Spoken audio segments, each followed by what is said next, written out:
कि हर धार्मिक क्रिया का एक ही उद्देश्य होता है, कषायों को मंद करना। तो ये पूरी तरह सही है क्या यार? हर धार्मिक क्रिया का उद्देश्य होता है कसायों को मंद करना। थोड़ा सा इसे इस रूप से समझने की कोशिश करते हैं। हम और आप धर्म क्यों करते हैं, पहले ये अच्छे से समझ में आ जाएगा तो आपके प्रश्न का उत्तर अपने आप ही मिल जाएगा। धर्म करने का उद्देश्य व्यक्ति अपने जीवन में सुख को पाने के लिए करता है। सुखी व्यक्ति तब रहता है जब वो आकुलताओं से ऊपर उठा हुआ होता है, विकल्पों से उसे कोई फर्क ना पड़ता हो। सुखी व्यक्ति तब होता है जब वो अपने नेचर में रहता है, सहज रहता है। और जो अपने नेचर में रहने वाला हो जाता है वो अपने आप में धार्मिक हो जाता है। क्योंकि धर्म की परिभाषा जो आई है, धम्मो वत्थु स्वभावो, वस्तु का स्वभाव ही धर्म है। और जो धार्मिक क्रियाएं होती हैं वो उस स्वभाव तक पहुंचने के लिए एक मीडियम होती है। आचार्य भगवंतों ने तरह तरह के रास्ते सुझाए हैं। एक गाथा स्वामी कार्तिक की अनुप्रेक्षा ग्रंथ में आती है, धम्मो वत्थु सहावो खमादि भावो यदस्वियो धम्मो रैणत्ययम च धम्मो जीवाणम रक्षणम च धम्मो। मूल रूप से उन्होंने कहा है धर्म वस्तु का स्वभाव।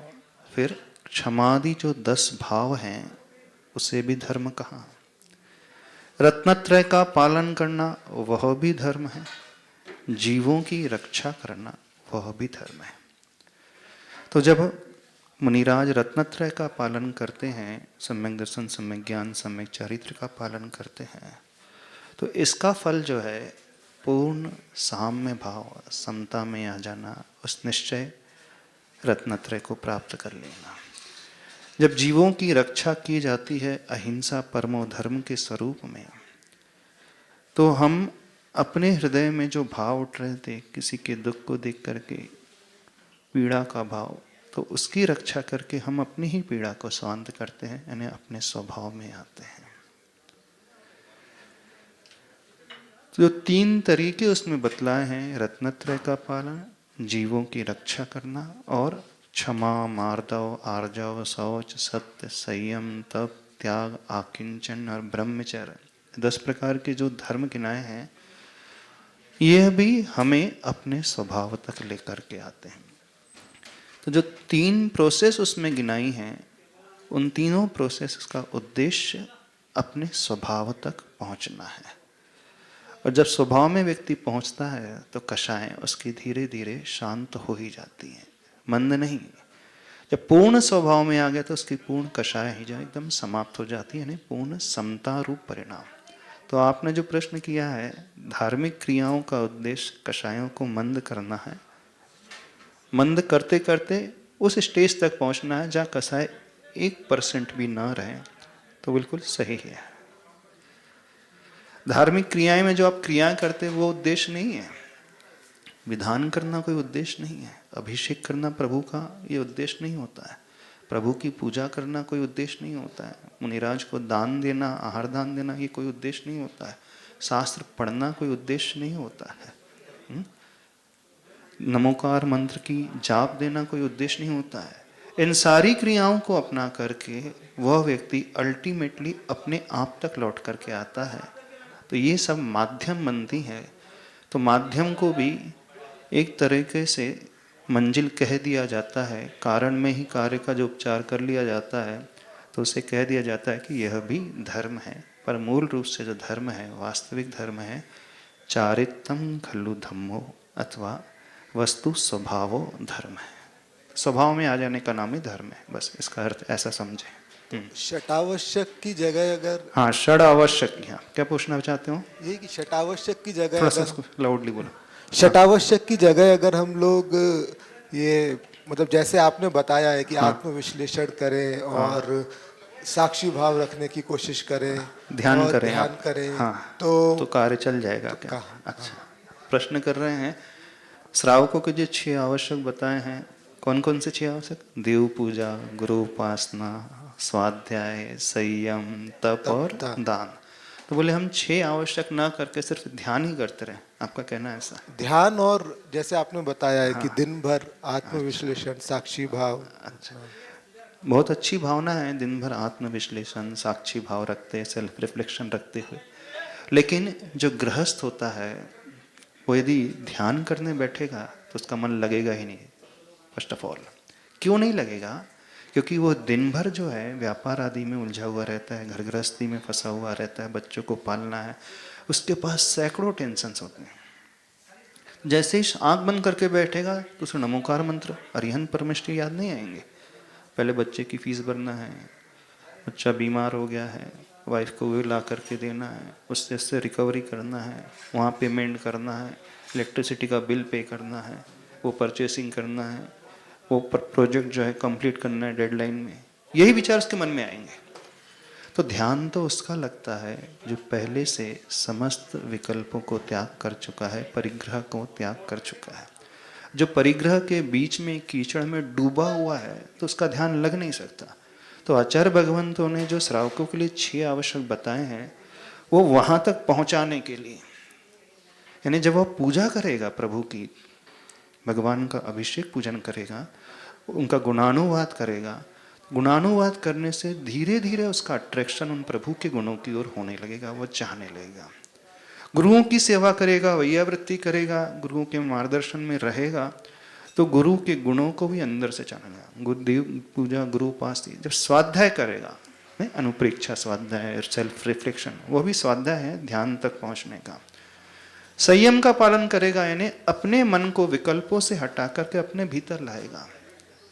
तप, अपनी इच्छाओं को कम करेगा। ये सारे के सारे 5 जो हैं, दान, करुणा का भाव, कंपैशन का भाव लाएगा तो उसकी फीलिंग को अपने समझेगा। तो ये 6 रास्ते हैं उसे अपने ओर लाने के लिए रास्ते हैं। दिन 6 आवश्यकों का पालन नहीं करेगा तो पहुंच ही नहीं सकता ध्यान के लिए। तो आचार्य भगवान ने जो श्रावकों के 6 आवश्यक डिजाइन किए हैं, इसीलिए डिजाइन किए हैं कि इनका पालन करते हुए वो क्रमशः ग्रेजुअली उस अंतिम लक्ष्य तक पहुंच जाएगा। यदि वो अपना दिमाग लगा करके एक सोचने लगे कि नहीं मैं क्यों पूजा करूं, क्यों गुरुओं के पास जाऊं, आहार दान क्यों देते रहूं, घंटों बर्बाद हो जाते हैं, सवेरे 6 बजे से लगना पड़ता है, 12 बजे जाते हैं, 6-7 घंटे हो जाते हैं, उससे अच्छा बैठ कर के मैं आधा घंटा तत्व चिंतन कर लूं, आत्मचिंतन कर लूं। नहीं, यह शास्त्र पढ़ना ये थ्योरी है और प्रक्रियाओं को करना ये प्रैक्टिकल। तो इन प्रैक्टिकल्स को जब वो करता है तो बहुत अच्छे से उसका मन अपनी ओर आने लगता है। तो आप यदि एक भी आवश्यक को स्किप कर जाओगे तो वहाँ तक नहीं पहुँच पाओगे। फॉर एग्जाम्पल, आपकी डाइट में कार्बोहाइड्रेट्स की भी नीड होती है, विटामिन भी चाहिए, मिनरल भी चाहिए, प्रोटीन भी चाहिए, सोडियम भी चाहिए, पोटेशियम भी चाहिए, घी भी चाहिए, फाइबर भी चाहिए, सॉल्ट्स भी चाहिए, फ्रूट्स भी चाहिए, वेजिटेबल भी चाहिए, चाहिए ना, बैलेंस डाइट चाहिए ना। यदि एक भी तत्व की डेफिशिएंसी रह जाती है तो आपकी बॉडी में क्या हो जाता है? जो सारे फूड आइटम्स जो होते हैं बेसिकली आपकी बॉडी को व्यवस्थित करने के लिए, तो ऐसे ही 6 आवश्यक में यदि आप एक को भी स्किप कर दोगे तो एक की डेफिशिएंसी हो जाएगी, तो आप मंजिल तक नहीं पहुंच पाओगे। तो 6 आवश्यक अपने आप तक लाने के लिए तो 6 आवश्यक ही पालना चाहिए, क्योंकि ये आवश्यक आचार्यों ने नहीं कहे, स्वयं तीर्थंकर भगवान ने अपने दिव्य ध्वनि में कहे हैं। तो भगवान ने जो कहा है बहुत सोच समझ करके आप लोगों के लिए कहा है, क्योंकि आप श्रावक हो, इसके बिना आप अपरास्ते में आ ही नहीं सकते। तो महाराज जी, श्रावक को ध्यान करना चाहिए या नहीं? बिल्कुल, ध्यान का अभ्यास तो करना चाहिए, भावना करना चाहिए। जब वो स्वाध्याय करता है तो स्वाध्याय में एक अनुप्रेक्षा स्वाध्याय भी आता है। तो अनुप्रेक्षा में क्या होता है? सेल्फ रिफ्लेक्शन ही होता है, सेल्फ एनालिसिस होता है। समयसार ग्रंथ आदि में आया है, आचार्य जयसेन स्वामी जी ने टीका में लिखा है कि वह श्रावक जो है ध्यान की भावना करता है। वर्तमान युग में ऐसे बहुत सारे उदाहरण हैं। सेठ सुदर्शन जो थे शमशान घाट में जाकर रात्रि भर ध्यान लगाते थे, दिगंबर मुद्रा में, श्रावक की भूमिका में थे। तो वो जब ये ध्यान लगाता है श्रावक, तो एक संस्कार उसके भीतर पैदा होता चला जाता है, और वही संस्कारों से फिर मुनि अवस्था में कार्यकारी होता है। तो श्रावक को अपनी शक्ति के अनुसार बिल्कुल ध्यान की भावना, ध्यान का अभ्यास करना चाहिए, कोई गलत नहीं। शांति सागर जी महाराज ने अपने अंतिम प्रवचन में वो नॉर्मल पब्लिक को ही दे रहे थे। हाँ। तो उसमें उनने नॉर्मल पब्लिक को हाँ, काफी कहा था, आत्मचिंतन हाँ, के बारे में काफी। आत्मचिंतन करो, संयम घ्या, भीरु नका, सम्यक दर्शन पुष्ट करा, ऐसा उपदेश दिया था ना। तो हम बहुत सारे उन्होंने बातें कही थी। एक तो सम्यक दर्शन के ऊपर जोर उन्होंने दिया था, सम्यक दर्शन ग्रहण करो, मिथ्यात्व का त्याग करो। दूसरी बात उन्होंने कही थी संयम को अंगीकार करो। तीसरी बात आत्मचिंतन की भी कही थी। तो आप सिर्फ आत्मचिंतन ही क्यों याद रख रहे हैं? संयम ग्रहण करो ये भी क्यों नहीं याद रख रहे हैं? आचार्य शांति सागर महाराज जी ने कहा था सम्यक दर्शन को अपनाओ, मिथ्यात्व को त्याग करो, ये भी तो उन्होंने कहा था। नहीं, इसके बारे में सुनते हैं काफी। हाँ। तो आत्मचिंतन के बारे में कम सुनते हैं, तो इसलिए तो आत्मचिंतन भी करना चाहिए, बिल्कुल चाहिए। आत्मचिंतन उस श्रावक का होगा जिसने प्रतिमा ग्रहण की है, यानी संतोष वृत्ति उसने धारण की है, जिसने शिक्षाव्रत और गुणव्रत को अंगीकार किया है, जिसने अपने परिग्रह को सीमित कर लिया है, इच्छाओं को कम कर लिया है, विकल्प के कारणों को उसने बहुत कुछ हटा दिया है। तो जब विकल्प के कारण दूर हो जाएंगे तो वह श्रावक जो संतोषी हो गया है, चिंतन करने बैठेगा तो उसका बहुत अच्छे से मन लगेगा। अवृत्ति सम्यक दृष्टि भी कर सकता है, भावना कर सकता है, लेकिन वो जब वो भावना करेगा तो तद अनुरूप अपने जीवन को बनाने की कोशिश भी अवश्य करता है। चिंतन से मतलब सिर्फ बुद्धि का विषय नहीं बनाना। चिंतन वह कार्यकारी होता है जब वो बुद्धि से हमारे हृदय में उतरता है। तो इस भाव को रख करके चिंतन करना, हे प्रभु वह दिन कब आएगा जब मैं भी संयम को अंगीकार कर पाऊंगा। वो अंदर ही अंदर पश्चाताप करता है, देखो मैं विषय कषाय में उलझ गया हूँ, मैं चाह करके भी नहीं निकल पा रहा हूँ।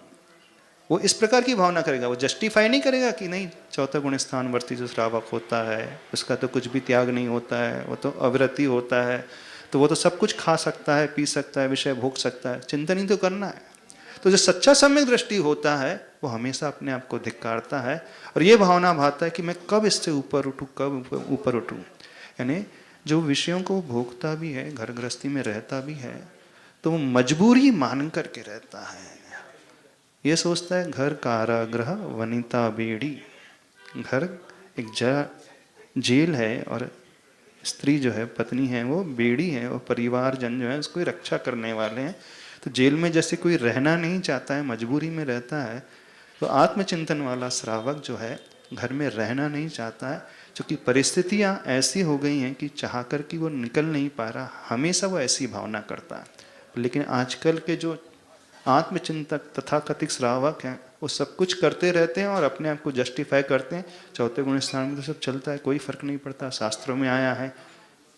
नहीं, वो नहीं कर पा रहा तो धिक्कारेगा अपने आप को, जस्टिफाई नहीं करेगा और अंदर ही अंदर उसके भीतर तड़पन पैदा होगी, कब मैं इन विकल्पों को छोड़ूं, पापों को त्याग करूं, अणुव्रत को ग्रहण करूं।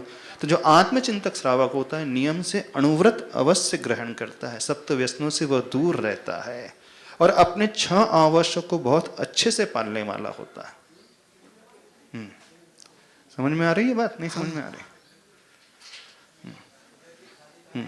और कोई डाउट है? महाराज जी, काफी समय सुनने को मिलता है कि श्रावक को डायरेक्ट समय सार नहीं पढ़ना चाहिए, तो ये सही है क्या? और अगर सही है तो ऐसा क्यों है? प्रश्न कर रहे हैं, श्रावक को डायरेक्ट समय सार नहीं पढ़ना चाहिए, तो क्या सही है कि नहीं? आप अपने बच्चे को जब ये प्राइमरी है में पहुंचा है, इसने जस्ट ABCD लर्न किया है, 1 + 3 = 4 ये समझा है, आप उसे PhD की बुक्स प्रोवाइड करा दो, कैसा रहेगा बताइए? तो प्राइमरी में चलो 4th क्लास में पहुंच गया, उसे PhD की बुक्स प्रोवाइड करा दो, कैसा रहेगा? अल्टीमेटली पढ़ना तो PhD है की बुक्स है ना, पोस्ट ग्रेजुएट करना है, ग्रेजुएशन करना है, तो चलो ग्रेजुएशन की बुक दे दे अपन, ठीक रहेगा? उसको समझ में नहीं आएगी। समझ में नहीं आएगा ना श्रावक को, पर अगर कैलिबर ही नहीं है। अगर समझ कभी में आ भी रहा है, यदि हम मंजिल तक पहुंचना चाहते हैं तो स्टेप बाय स्टेप ही पहुंच सकते हैं। पहली सीढ़ी चढ़े बिना अंतिम सीढ़ी तक पहुंचा ही नहीं जा सकता है। द्रव्यानुयोग नो डाउट बहुत अच्छा है, द्रव्यानुयोग हम सबका लक्ष्य है, आत्म तत्व को पाना हम सबका उद्देश्य है, आत्मा में स्थिर होना यही भावना होना भी चाहिए। लेकिन कब? जब वो प्रथमानुयोग की सीढ़ी तो चढ़े, पहले वो देवगुरु शास्त्र को पहचाने तो सही, वो कर्णानुयोग को जाने तो सही, कर्म व्यवस्था क्या होती, क्या नहीं करना, क्या करना, ये समझे तो सही, वो अपने आचरण को व्यवस्थित बनाए तो सही। यानी प्रथमानुयोग, कर्णानुयोग, चरणानुयोग, देन द्रव्यानुयोग। प्रथमम कर्णम चरणम द्रव्यम नमः। 3 सीढ़ी छोड़ करके सीधे 4थी सीढ़ी में पहुंचेगा तो क्या होगा? कहीं का नहीं रहेगा वो। हाँ। बादाम का हलवा कैसा रहता है? पौष्टिक रहता है कि नहीं? अच्छा रहता है। 6 महीने के बच्चे को खिला दो, बढ़िया फर्स्ट क्लास, बहुत अच्छे से कटोरी भर के खिलाना चाहिए रोज। पौष्टिक होता है ना, शरीर मजबूत बनेगा। ग्रोइंग फेज में है बच्चा, डॉक्टर कहते हैं उसे गाय का दूध पिलाना, वो भी पतला। यदि जो माँ उस बच्चे को बादाम का हलवा खिला देगी तो वो माँ उसकी माँ नहीं मानी जाएगी, वो उसकी शत्रु मानी जाएगी, क्योंकि वो पचेगा नहीं, बल्कि फूड पॉइजन हो जाएगा, लीवर डैमेज हो जाएगा। तो यदि आप करुणा भाव रखते हो, अपने बच्चों को ऊपर उठाना चाहते हो, उन श्रावकों को ऊपर उठाना चाहते हो, तो आचार्य भगवान ने जो विधि बताई है, पहले प्रथमानुयोग, फिर कर्णानुयोग, फिर चरणानुयोग, फिर बाद में समय सार की बात। यानी पहले श्रावकाचार, उन महापुरुषों का चरित्र, फिर आचरण कैसा होना चाहिए विधि, फिर बाद में आत्म तत्व की बात। क्रमशः ऐसे स्टेप बाय स्टेप बढ़ा जाता है। ठीक है? हाँ हाँ हाँ, समझ में आ रहा है, नहीं आ रहा है आप लोगों को? और कोई डाउट है? हमारे आचार्य श्री के प्रवचनों की एक पुस्तक में लिखा था कि कल्याण के लिए लंबे चौड़े ज्ञान प्राप्त करने की जरूरत नहीं है, हाँ, बाकी अपने विचारों को देखने का प्रयास करें। बहुत तो अच्छा। उसके बारे आचार्य में भगवान हमेशा कहते हैं आत्म कल्याण करने के लिए लंबे चौड़े ज्ञान की आवश्यकता नहीं है। कालो थोवो वयम च दुम्मिहा, एक गाथा आती है, अंतो नत्थि सुदीनम कालो थोवो वयम च दुम्मेहा तन्नौरि सिक्खिदव्वम जम जम्मन मरण खयम कुनदी। क्या कहा गया है? अंतो नत्थि सुदीनम, शास्त्र का कोई अंत नहीं है, जिनवाणी का कोई पारावार नहीं है, अनंत है। कालो थोवो, यानी हम सबका जो काल है, उम्र वो है, बहुत थोड़ी है, अल्प है। और अल्प होने के साथ पंचम काल में भगवान महावीर स्वामी के शासन काल में जितने भी बुद्धि वाले जीव हैं, बुद्धिजीवी जीव हैं, वे सब वक्र बुद्धि वाले हैं। ने अपनी बुद्धि का वो सदुपयोग नहीं करते हैं, दुरुपयोग ज़्यादा करते हैं, कुटिल बुद्धि वाले हैं। ज्ञान तो है, नो डाउट, उसमें कोई संदेह नहीं, ज्ञान नहीं, ज्ञान है, लेकिन वक्र बुद्धि यानी ज्ञान का उपयोग सही दिशा में ना करके विषय कषायों में नए नए इन्वेंशन करेंगे, एटम बम बनाएंगे, ये फैसिलिटीज़ देंगे, टेक्नोलॉजी का युग है, उसमें बहुत प्रोग्रेस हो रही है, लेकिन आत्मकल्याण की कोई बात नहीं। तो हमें वही पढ़ लेना चाहिए, तन्न और शिक्षित दव्वम, वही शिक्षा ग्रहण कर लेना चाहिए जिससे हमारा जन्म मरण जो है क्षय को प्राप्त हो जाए। तो इतनी शिक्षा तो हर एक को आती है। कौन सी शिक्षा? 5 पाप है ना, त्यागने योग्य है।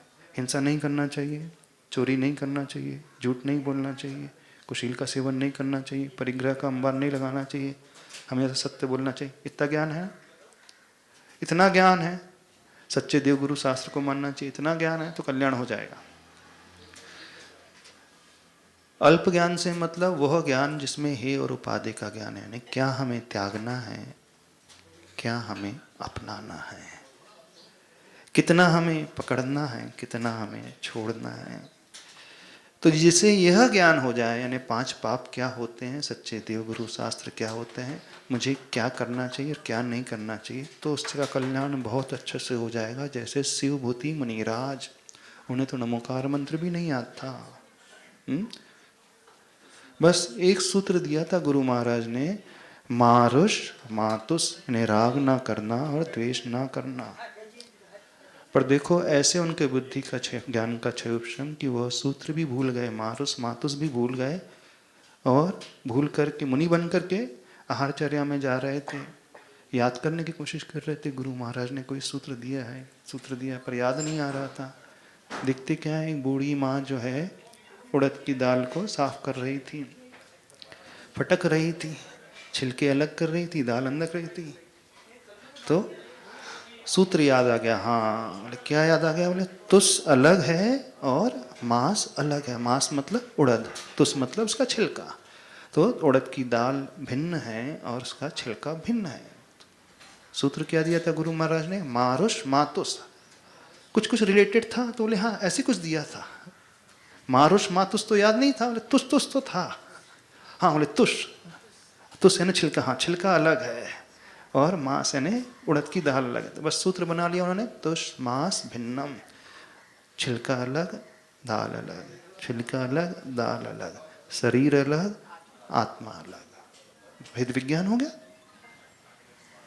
बस ये भेद विज्ञान होते ही जब वो ध्यान में बैठे तो सीधे केवल ज्ञान प्राप्त कर लिया। गुरु महाराज बैठे रह गए। गुरु महाराज जिन्हें शास्त्रों का बहुत ज्ञान था, उन्हें केवल ज्ञान नहीं हो पाया, शिवभूति मुनिराज को वह भी सही शाब्दिक ज्ञान नहीं हुआ था। भाव ज्ञान तो पूरा हो गया था, भावश्रुत पूरा ज्ञान हो गया था, द्रव्यश्रुत नहीं हुआ था। तो हमारा कल्याण होता है भावश्रुत ज्ञान से, न कि द्रव्यश्रुत ज्ञान से।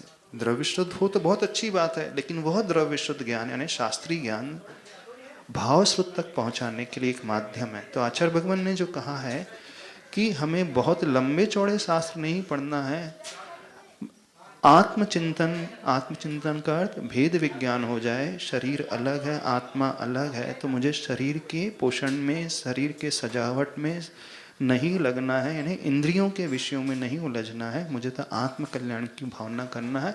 तो ऐसा खोजी व्यक्ति अपने आप हे को त्यागते चला जाता है और उपाधि को अपनाते चले जाता है। तो वो सच्चे देव गुरु शास्त्र के पास आता चला जाएगा। क्रियाएं जैसे ही बताई हैं, गुरु के ऊपर श्रद्धा करके यदि ज्ञान न भी है तो करता रहेगा तो कल्याण हो जाएगा। तो हमें यही करना है। जीवन हम सबका बहुत अल्प है, पढ़ने के लिए बहुत लंबी उम्र है, नहीं पढ़ पाएंगे पूरा अभी, तो उतना ही सीख लें जिससे राग द्वेष से हमें अपने आप को बचाना है। राग द्वेष हम ना करें, कषाय ना करें, विषयों से दूर रहें, आत्मा की ओर दृष्टि लाएं, भेद विज्ञान की भावना लाएं, इंद्रियों के विषयों में न उलझे, आत्म कल्याण कैसे हो, बस ये भाव लाना। महाराज जी कुछ लोग तो स्वाध्याय ही करते रहते हैं। हाँ। तो पूरे टाइम, और स्वाध्याय करते हैं, हम लोगों को कितना करना चाहिए, मतलब कितना daily? करना चाहिए? कुछ लोग स्वाध्याय ही करते रहते। थ्योरी पढ़ने से कितना लाभ? यदि प्रैक्टिकल में नहीं उतरता तो उस स्वाध्याय की कोई कीमत नहीं है। एक बड़ा अच्छा उदाहरण शास्त्रों में आता है। एक गधा जा रहा था।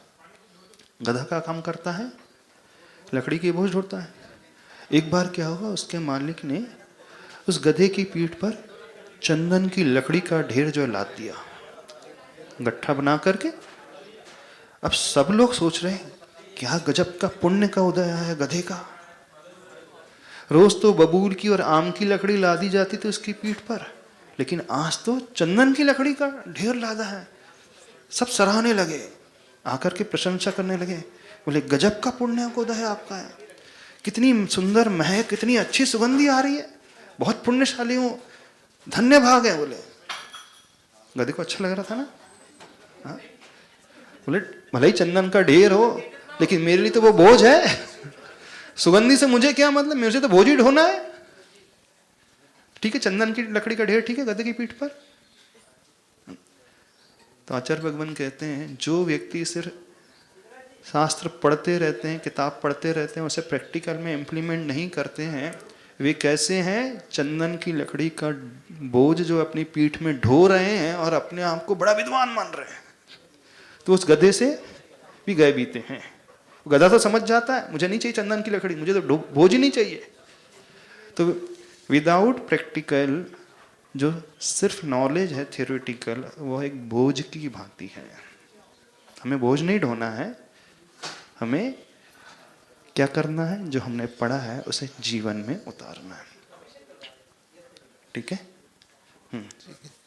और एक थोड़ा सा अजीब है प्रश्न, पर अजीब प्रश्न है थोड़ा सा, हाँ पूछ लीजिए। हम भगवान के गुणों की उपासना करते हैं ताकि भगवान के गुणों को अपने अंदर ला सके, हाँ, तो इसकी जगह सीधे भगवान के गुणों को आत्मसात करने पर जोर क्यों नहीं देते? अच्छा। वे भगवान के गुणों की उपासना करो ताकि भगवान के गुण आपके अंदर आ सके। ये थोड़ा घूमा हुआ रास्ता लगता अच्छा, है। भगवान के गुणों की उपासना करना चाहिए जो कहा जाता है, घुमा हुआ रास्ता लगता है। उपासना करो ताकि उपासना अपने क्यों करो? सीधे गुण को अपना लो। सीधे गुण आपका को कहने अपनाओ। का मतलब है ये। बहुत अच्छी बात है, अच्छा प्रश्न है। तो भगवान की पूजा क्या करना, भगवान के दर्शन क्या करना? सीधे गुणों को अपनाने का। यदि आप किसी गुरु से ज्ञान चाहते हो तो गुरु की विनय करोगे कि नहीं? हम ये जानना चाहते हैं। गुरु से क्या लेना देना हमें? हमें उनके ज्ञान से लेना है ना। टीचर से क्या लेना देना? याद रखें, टीचर से ज्ञान तब मिलता है जब वह शिष्य उनके चरणों में विनम्र भाव से, ह्यूमिलिटी से झुकता है, उनकी गुणानुवाद करता है, पूजन करता है। तो हमारा उद्देश्य भगवान, जब हम उनकी पूजा करते हैं, गुणानुवाद करते हैं, तो अपनी मान कषाय को एकदम विसर्जित कर देते हैं। और गुण की प्राप्ति तब होती है जब व्यक्ति अपने पूरे अहम को गला देता है, एकदम रिसेप्टिव मोड में आ जाता है। रिसेप्टिव मोड में आते ही तब है जब अपने अहम को पूरा त्याग देते हैं। अहम छूटा नहीं कि फिर हम उनको देखेंगे, उनके चरणों में झुकेंगे तो बड़े आसानी से वे गुण आ जाएंगे। बिना उनकी पूजा किए आ ही नहीं सकते। ये थोड़ी इसमें अहम की बू आ रही है। हम क्यों पूजा करें?